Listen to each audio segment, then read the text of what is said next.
Older Americans by Rosie, Elizabeth, Brian, and Crystal.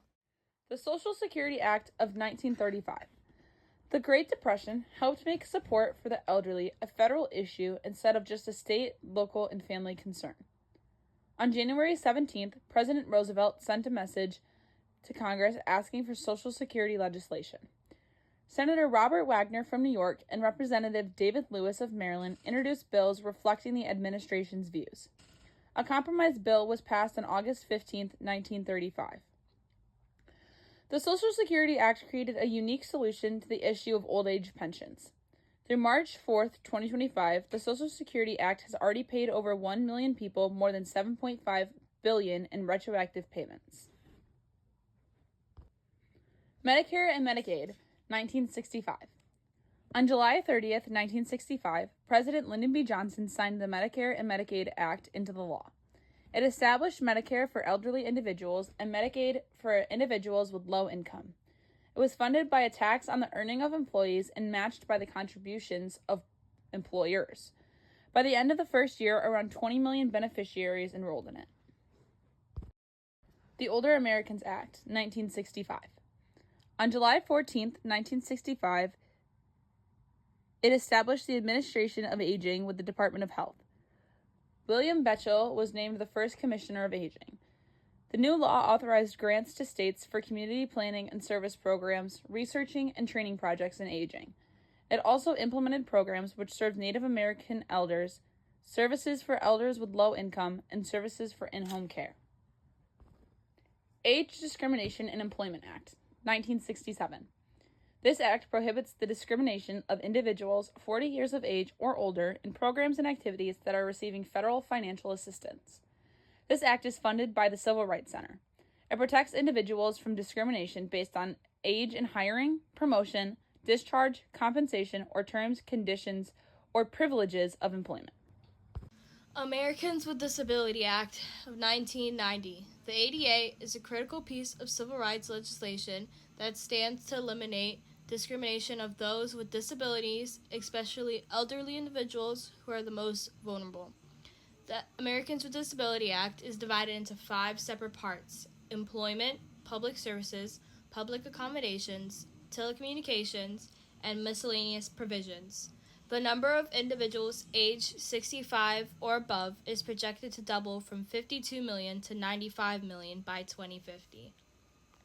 In 1999, the case Olmstead v. LC was brought up to the Supreme Court.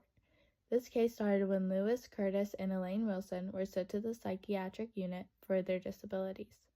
The 2 women filed suit and sued the state of Georgia. They worked with Tommy Olmstead, who was a part of the Department of Human Resources.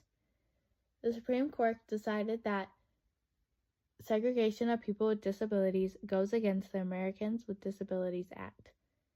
The case made the public provide community services to the disabled.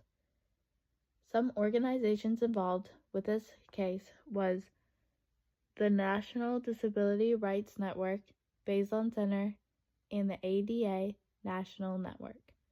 In 2004, the case Gross v. FPL was brought up to the Supreme Court. This case started when Jack Gross sued FPL Financial Services under the Age Discrimination in Employment Act. Gross claimed that he was demoted in his job due to his age. First, the court granted Gross money for his inconvenience, but later the court appealed the case and ruled he did not have enough evidence to prove he was demoted because of his age. This case made sure that evidence is clear and can prove to be the cause of the challenge at hand. Organizations involved were the Leadership Conference on Civil and Human Rights, National Employment Lawyers Association, and Equal Employment Advisory Council. In 2006, President George W. Bush signed the Pension Protection Act, introducing a new federal law. This act protected retirement accounts, held companies with failed pensions accountable, and many of the pension plan laws and regulations were reformed, along with many more impacts. This act overall strengthened the protection on workers' pension benefits. Some organizations involved were the U.S. Department of Labor, Council on Foundations, and Pension Benefit Guaranty Corporation. In 2010, the Patient Protection and Affordable Care Act, also known as the Obamacare, came into legislation. The World Health Organization has made it known that healthcare is a basic human right. That Affordable Care Act came into place to ultimately lower the cost of healthcare and make it affordable for lower income people. In 2020, Norris Babb sued her work for alleged age and gender discrimination. The main issue in this case was if employees suing under the Age Discrimination in Employment Act, or the ADEA, needed to prove that age was the but-for cause, or if it was enough to show age was the motivating factor. In a majority vote of 8-1, the court ruled that for an employee to sue under the ADEA, they just had to show that age was a motivating reason in getting fired or demoted. Some current issues older Americans are facing today is isolation and loneliness. Older adults are at a higher risk for isolation and loneliness because of the changes in their health. For example, memory loss, trouble getting around, and the loss of loved ones are all contributors. Social connections are very important for humans, but as people get older, their social connections decrease. As studies show, this ultimately can lead to a shorter life or very poor health. Isolation also makes it more difficult to do everyday tasks and can have a higher risk for Alzheimer's and dementia. It is important to stay connected with our family and friends, especially our elders, as studies show it is good for a longer, healthier life. Another current issue the older Americans are facing is financial insecurity. About 1 in 3 65 and older are facing economic problems. Some causes for this could be insufficient retirement funds and higher healthcare costs. Studies show that the financial insecurity can lead to poor eating habits and malnutrition, which causes a decrease in health. Although age discrimination is illegal, older Americans are still experiencing it, like difficulty in getting hired or even being forced to retire. As technology continues to advance quickly, older Americans are falling further and further behind. Some of the difficulties they face can be dangerous misinformation, accessibility barriers, and scams. Digital skills are becoming more prevalent in everyday life, including jobs and making social connections. Both are important aspects to older Americans, like previously mentioned, in their loneliness and isolation and financial insecurity. By helping elders build their digital literacy, it helps create more access and opportunities for them. The Administration on Aging, or the AOA, carries out provisions of Older Americans Act that was made in 1965. This is an agency of the U.S. Department of Health and Human Services.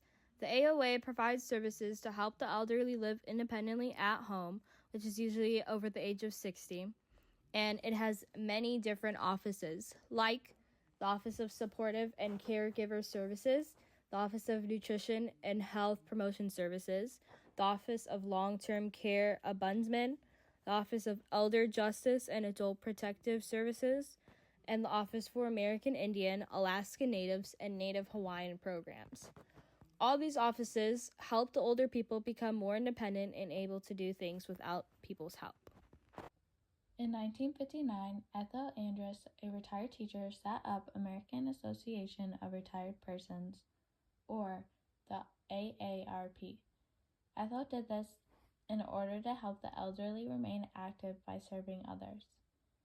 The AARP addresses needs and wants for all elders that are 50 and older. It does not matter if they are retired or working. The headquarters of this association is in Washington, D.C., and is also merged with the National Retirement Teachers Association, which was made in 1947. The AARP offers many types of insurance to the elderly and even offers retirement planning. The association is all volunteer-based with more than 30 million members. The AARP not only benefits the elderly, but also advocates for them legislatively. It is proved to be the most powerful group in politics.